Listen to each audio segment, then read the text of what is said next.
সংক্ৰমণ বৃদ্ধি পোৱাৰ পৰিপ্ৰেক্ষিতত 14 দিনলৈ 11টা ৱাৰ্ডত আংশিক লকডাউন ঘোষণা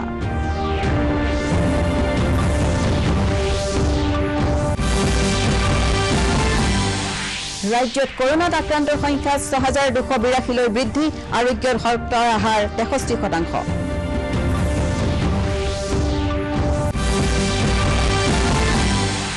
আৰু কেন্দ্ৰীয় কেবিনেটৰ বেংক সেৱা পশুপালন মহাকাশ অভিযান কৃষিখণ্ড আদিৰ ক্ষেত্ৰত ঐতিহাসিক সিদ্ধান্ত ৰিজাৰ্ভ বেংকৰ অধীনলৈ সমবায় বেংক। নমস্কাৰ, পুৱাৰ বাতৰিলৈ স্বাগতম জনাইছো। এতিয়া বিতং বাতৰি। কোভিড-19ৰ পৰিপ্ৰেক্ষিতত গুৱাহাটীত গণসংক্ৰমণ বৃদ্ধি পোৱাত প্ৰশাসনে ইটোৰ পাছত সিটো অঞ্চল কণ্টেইনমেণ্ট জোন হিচাপে ঘোষণা কৰিছে। গুৱাহাটীৰ 11টা ৱাৰ্ডত জিলা প্ৰশাসনে আংশিক লকডাউন ঘোষণা কৰিছে। নিশা 9 বজাৰ পৰা প্ৰযোজ্য হোৱাকৈ গুৱাহাটী পৌৰ নিগমৰ অধীনস্থ 2, 3, 4, 5, 6, 7, 8, 9, 10 আৰু 15-16 নম্বৰ ৱাৰ্ডৰ কিছু অংশত লকডাউন অব্যাহত আছে। এই ৱাৰ্ডসমূহত 14 দিনলৈ লকডাউন বাহাল থাকিব। লকডাউনৰ সময়ছোৱাত এই ৱাৰ্ডসমূহৰ কাৰ্যালয়, দোকান পোহাৰ আদিও বন্ধ থাকিব। যান-বাহনসমূহৰ চলাচলো বন্ধ ৰাখিবলৈ জিলা প্ৰশাসনে নিৰ্দেশ জাৰি কৰিছে। অৱশ্যে জৰুৰীকালীন সেৱাসমূহ এই ৱাৰ্ডসমূহত নিয়মীয়াভাৱে অব্যাহত থাকিব।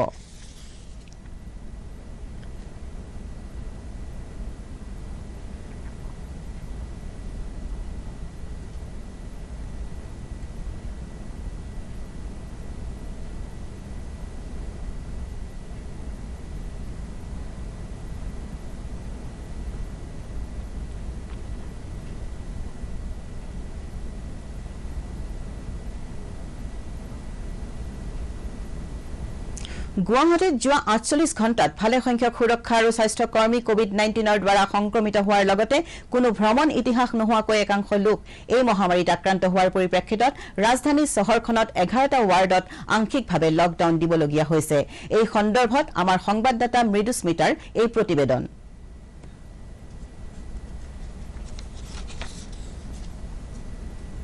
অসমত আৰু এই যে টোটেল কোভিড-19 পজিটিভ কেছ বৰ্তমান 6056, ইয়াৰে উপৰিও 3700 লোক এতিয়াও আৰোগ্য লাভ কৰিছে আৰু তাৰে উপৰি 2200 লোক এতিয়াও চিকিৎসাধীন হৈ আছে বিভিন্ন হস্পিটেলত। যোৱা 48 ঘণ্টাত দেখা পৰিছে অসমত সুৰক্ষা আৰু স্বাস্থ্যকৰ্মী বেছিকৈ কোভিড-19 ৰোগেদি আক্ৰান্ত হৈছে আৰু যিহেতু কোনো ট্ৰেভেল হিষ্ট্ৰী নথকাকৈ বৰ্তমান গুৱাহাটী চিটিত বেছিকৈ কোভিড-19 কেছ ধৰা পৰিছে, সেই গতিকে অসম চৰকাৰে যোৱা নিশা 9 বজাৰ পৰা কমপ্লিট লকডাউন 11টা ৱাৰ্ডত ঘোষণা কৰিছে। কেমেৰা পাৰ্চন মৃণালৰ সৈতে মই মৃদুস্মিতা, DD অসম। দিল্লী, মহাৰাষ্ট্ৰৰ দৰে কৰোনাৰ সংক্ৰমণ অসমৰ বাবেও ভয়াৱহ হৈ পৰিছে। স্বাস্থ্য বিভাগে সদৰি কৰা তথ্য অনুসৰি ৰাজ্যখনত মুঠ আক্ৰান্তৰ সংখ্যা 6282 লৈ বৃদ্ধি পাইছে। ইয়াৰ ভিতৰত 3958 গৰাকী আৰোগ্য হৈছে আৰু 2312 গৰাকী সক্ৰিয়ভাৱে আক্ৰান্ত লোক বিভিন্ন হাস্পতালত চিকিৎসাধীন হৈ আছে। ৰাজ্যখনত আৰোগ্য লাভ কৰা লোকৰ শতকৰা হাৰ ক্ৰমাৎ বৃদ্ধি পাইছে। এই পৰ্যন্ত 63% লোকে আৰোগ্য লাভ কৰিছে। কোকৰাঝাৰত আৰক্ষী কনিষ্টবল সহ 47 গৰাকী লোক এই ৰোগত নতুনকৈ আক্ৰান্ত হৈছে। ইয়াকে লৈ জিলাখনত আক্ৰান্তৰ মুঠ সংখ্যা হ'ল 132 গৰাকী। জিলাখনত আক্ৰান্তসকলৰ ভিতৰত 51 গৰাকী আৰোগ্য হৈছে আৰু 81 গৰাকী সক্ৰিয়ভাৱে আক্ৰান্ত চিকিৎসাধীন হৈ আছে। জিলাখনত 17000 গৰাকী লোকৰ স্বাব পৰীক্ষাৰ বাবে সংগ্ৰহ কৰা হৈছে। আমাৰ কোৱাৰেণ্টাইন চেণ্টাৰবিলাকত আছিল আৰু তাৰে দুজনমান আপোনাৰ হেৰিত আছিল, 3জনমান হেৰিত আছিল, 3-4জন আপোনাৰ হেৰিত আছিল, হোম কোৱাৰেণ্টাইনত আছিল। আচলতে হোম কোৱাৰেণ্টাইনত আছিল মানে এজন মই জানো তেওঁ হেৰি কলিকতাৰ পৰা আহিছিল, মানে ৱেষ্ট বেংগলৰ পৰা আহিছিল, তেখেত হোম কোৱাৰেণ্টাইনত আছিল। তো তেখেতে তাৰপিছত নিজে টেষ্ট কৰিলে, টেষ্ট কৰাৰ পিছত তেখেতে হেৰি মানে পজিটিভ পালে। ঠিক তেনেকৈ আমাৰ এই আউট অফ দিছ 47 সৰহসংখ্যকে আমাৰ ইনষ্টিটিউচনেল কোৱাৰেণ্টাইনত আছিল, হোম কোৱাৰেণ্টাইনত আছিল। হোম কোৱাৰেণ্টাইনত কেইজনমান প্ৰায় 47ৰ 40জনে আপোনাৰ ধৰক হেৰিত আছে, আপোনাৰ আমাৰ যিটো কোৱাৰেণ্টাইন চেণ্টাৰত আছে।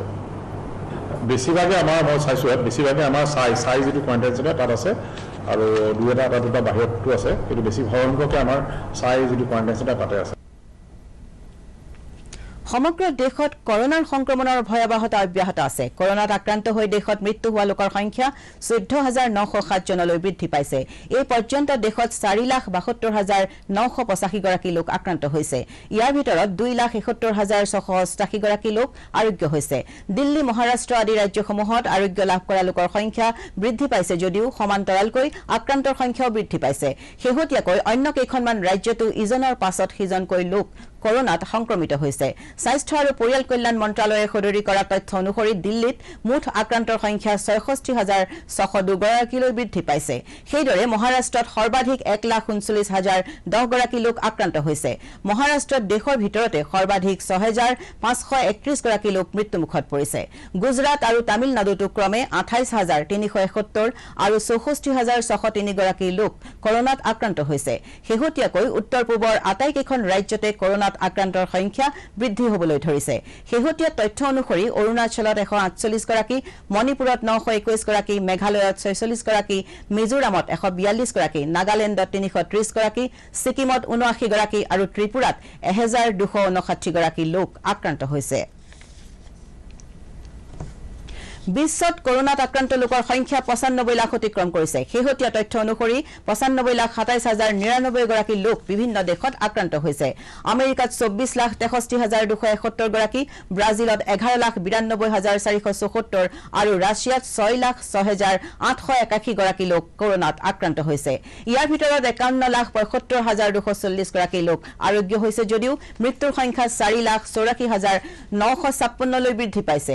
উল্লেখযোগ্য যে আমেৰিকাত মৃত্যুৰ সংখ্যা 1,24,281 লৈ বৃদ্ধি পাইছে।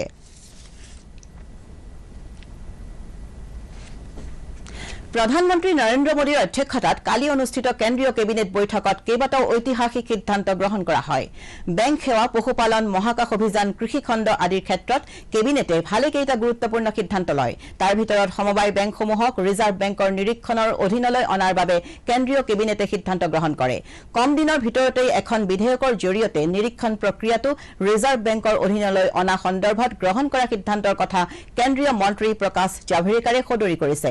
কেন্দ্ৰীয় কেবিনেটে গ্ৰহণ কৰা এই সিদ্ধান্তৰ ফলত 1,540টা সমবায় বেংক ৰিজাৰ্ভ বেংকৰ অধীনলৈ আহিব। ইয়াৰ ফলত 8.6 কোটি গ্ৰাহকৰ জমাধন সম্পূৰ্ণ নিৰাপদ হৈ থাকিব। ইয়াৰ উপৰিও ভাৰতীয় সংবিধানত 340 অনুচ্ছেদৰ অধীনত গঠন কৰা আয়োগৰ কাৰ্যকাল বৃদ্ধিত কেবিনেটে অনুমোদন জনায়। উল্লেখযোগ্য যে বিভিন্ন বিষয় পৰীক্ষা কৰাৰ বাবে 340 অনুচ্ছেদৰ অধীনত আয়োগ গঠন কৰা হৈছিল।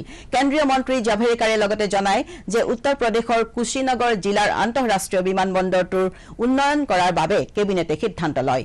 ইফালে Indian national space promotion and authorisation centre স্থাপন কৰাৰ সন্দৰ্ভত কেবিনেটে গ্ৰহণ কৰা সিদ্ধান্তৰ বিষয়ে কেন্দ্ৰীয় মন্ত্ৰী ডক্টৰ জিতেন্দ্ৰ সিঙে সদৰি কৰে। सब लोगों space promotion and authorization centre, तो ये सबको जोड़ करके जो भी प्लान्स बनेंगे कैसे चलाने आगे, और अब उसका मैकेनिज्म अभी उसकी रचना हो रही है। মুখ্যমন্ত্ৰী সৰ্বানন্দ সোণোৱালে কালি 111 গৰাকী কৃষি উন্নয়ন বিষয়াক নিযুক্তি পত্ৰ বিতৰণ কৰে।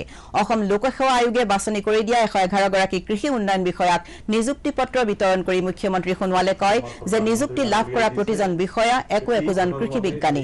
ৰাজ্যৰ কৃষি ক্ষেত্ৰত ব্যাপক পৰিৱৰ্তন আনিবৰ কাৰণে এই বিষয়াসকলক তথ্য প্ৰযুক্তি ব্যৱহাৰৰ জৰিয়তে নিজকে আত্মনিয়োগ কৰিবলৈ আহ্বান জনায়। প্ৰসংগত মুখ্যমন্ত্ৰীয়ে ভিয়েটনামৰ উদাহৰণ দাঙি ধৰি কয় যে এসময়ত ভিয়েটনামৰ আৰ্থিক অৱস্থা অতি শোচনীয় আছিল, কিন্তু পৰৱৰ্তী সময়ত দেশখনে কৃষি ক্ষেত্ৰত সৰ্বাধিক গুৰুত্ব দিয়াৰ ফলত সম্প্ৰতি ভিয়েটনাম আৰ্থিকভাৱে বহু সচ্ছল হৈ পৰিছে। সেয়ে অসমৰ আৰ্থিক অৱস্থা ত্বৰান্বিত কৰিবৰ বাবে কৃষি ক্ষেত্ৰত সৰ্বাধিক গুৰুত্ব দিবলৈ নৱনিযুক্ত বিষয়াসকলক মুখ্যমন্ত্ৰীয়ে আহ্বান জনাইছে। গুৱাহাটীৰ শ্ৰীমন্ত শংকৰদেৱ কলাক্ষেত্ৰত অনুষ্ঠিত নিযুক্তি বিতৰণ অনুষ্ঠানত কৃষিমন্ত্ৰী অতুল বৰাও উপস্থিত থাকে। নিযুক্তি লাভ কৰা কৃষি উন্নয়ন বিষয়াসকলৰ 55 গৰাকী মহিলা আৰু 56 গৰাকী পুৰুষ প্ৰাৰ্থী।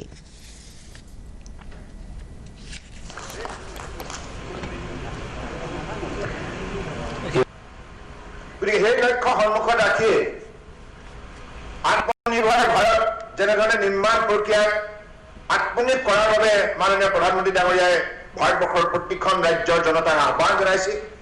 এই আহ্বানৰ প্ৰতি সঁহাৰি জনাই আমিও আত্মনিৰ্ভৰশীল অসম হিচাপে গঢ় দিয়াৰ মানসিকতাৰে আমি কঠোৰ পৰিশ্ৰম আৰু সাধনাত মগ্ন হ'ব লাগিব। আৰু যিহেতু গতিকে কৃষি খণ্ডতে আমাৰ শক্তি মজুদ আছে কৃষি দ্বাৰাই আমি আগন্তুক দিনত আমাৰ অৰ্থনৈতিক অৱস্থা টনকিয়াল কৰি তুলিব পাৰোঁ অসমৰ বুকুত থকা প্ৰায় 58 লক্ষ খেতিয়ক পৰিয়ালক আমি আৰ্থিকভাৱে সবল কৰিব পাৰোঁ আৰু খেতিয়ক পৰিয়াল সবল হোৱাৰ লগে লগে আমাৰ উঠি অহা প্ৰজন্মই আধুনিক ধ্যান ধাৰণাৰে শিক্ষা গ্ৰহণ কৰি বিজ্ঞানৰ প্ৰযুক্তিবিদ্যাৰ দ্বাৰা উদ্বুদ্ধ হৈ উৎপাদন শক্তি বৃদ্ধি কৰাৰ কামত আত্মনিয়োগ কৰিব পাৰিব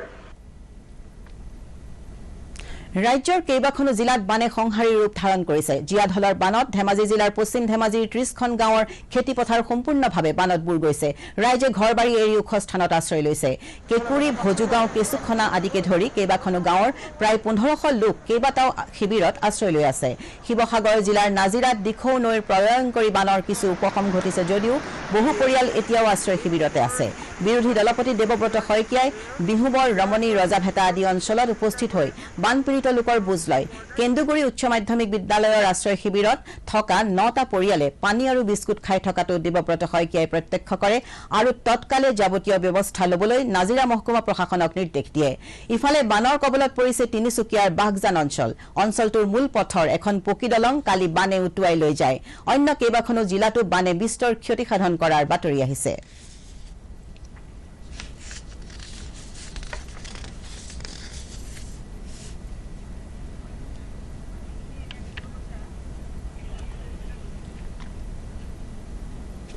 পূব লাডাখত ভাৰত আৰু চীনৰ মাজত হোৱা হিংসাত্মক বিবাদৰ পিছত দ্বিতীয়বাৰৰ বাবে সেনাধ্যক্ষ জেনেৰেল এম নাৰাবানে সীমান্ত অঞ্চল ভ্ৰমণ কৰে ভ্ৰমণকালত তেওঁ সীমান্তৰ সমস্যাৰ বুজ লোৱাৰ উপৰিও জেনেৰেলগৰাকীয়ে সেনাৰ জোৱানসকলক সাক্ষাৎ কৰে আৰু সেনাৰ জোৱানসকলৰ মানসিক শক্তি বৃদ্ধিত সহযোগ কৰি আগলৈও একে সাহস আৰু উদ্যমেৰে কাম কৰিবলৈ আহ্বান জনায় ইয়াৰ আগতে দুয়োখন দেশৰ কমাণ্ডাৰ পৰ্যায়ৰ বিষয়াৰ আলোচনাৰ পিছত দুয়োখন দেশৰে সেনা এলঅচিৰ পূৰ্বৰ নিৰ্ধাৰিত অৱস্থালৈ উভতি যোৱাৰ বাবে সহমতত উপনীত হয়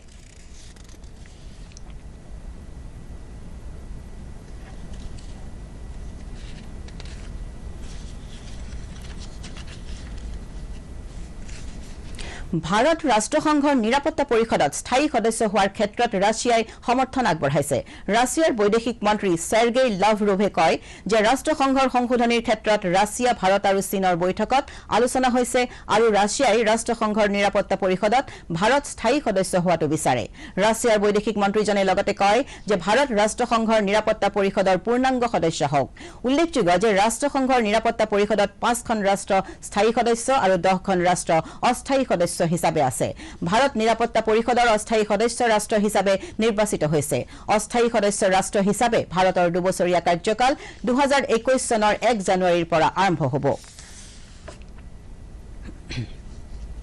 প্ৰতিৰক্ষাৰ ক্ষেত্ৰত ভাৰত আৰু ৰাছিয়াই ঐক্যবদ্ধভাৱে কাম কৰি যাব বুলি ভাৰতৰ প্ৰতিৰক্ষা মন্ত্ৰী ৰাজনাথ সিঙে মন্তব্য কৰিছে তিনিদিনীয়া ভ্ৰমণসূচীলৈ ৰাছিয়াত উপস্থিত থকা মন্ত্ৰী ৰাজনাথ সিঙে ৰাছিয়াৰ 75 সংখ্যক বিজয় উৎসৱত অংশগ্ৰহণ কৰি কয় যে প্ৰতিৰক্ষাৰ ক্ষেত্ৰত দুয়োখন দেশে যুটীয়াভাৱে কাম কৰি যাব বুলি ইতিমধ্যে ৰাছিয়াই প্ৰতিশ্ৰুতি দিছে এই বিষয়ত মন্ত্ৰী সিঙে ৰাছিয়াৰ উপপ্ৰধানমন্ত্ৰীৰ লগতো আলোচনা কৰাৰ কথা সদৰি কৰে উল্লেখযোগ্য যে বিশ্বজুৰি কোভিড-19 মহামাৰী অব্যাহত থকাৰ সময়ত মস্কো ভ্ৰমণ ৰাজনাথ সিঙে হল প্ৰথমগৰাকী প্ৰতিৰক্ষা মন্ত্ৰী মস্কোত সাংবাদিকৰ আগত ৰাজনাথ সিঙে কয় যে দুখন দেশৰ মাজত সম্পৰ্ক অটুট ৰখাৰ ক্ষেত্ৰত প্ৰতিৰক্ষাৰ সম্পৰ্কই মুখ্য ভূমিকা গ্ৰহণ কৰিব পাৰে তেওঁ লগতে প্ৰতিশ্ৰুতি দি কয় যে ভাৰত আৰু ৰাছিয়াৰ মাজত বন্ধুত্বপূৰ্ণ সম্পৰ্ক অব্যাহত আছে আৰু অনাগত দিনলৈ এই সম্পৰ্ক অব্যাহত থাকিব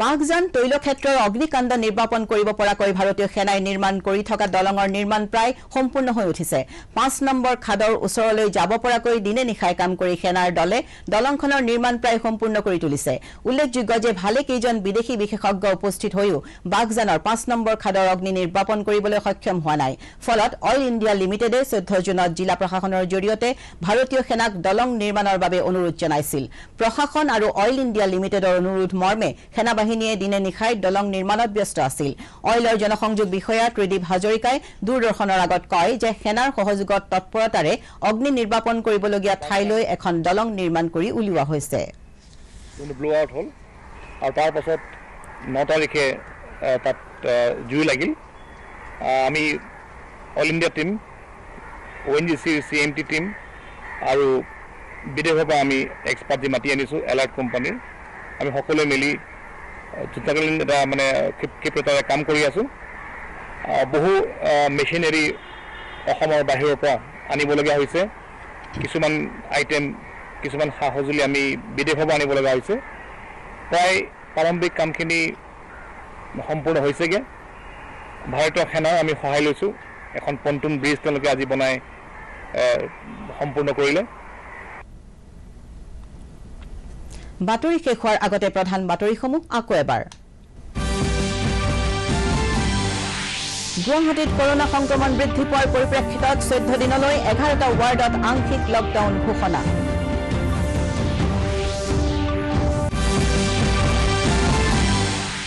ৰাজ্যত কৰোনাত আক্ৰান্তৰ সংখ্যা 6282 লৈ বৃদ্ধি আৰোগ্যৰ শতকৰা হাৰ 63%।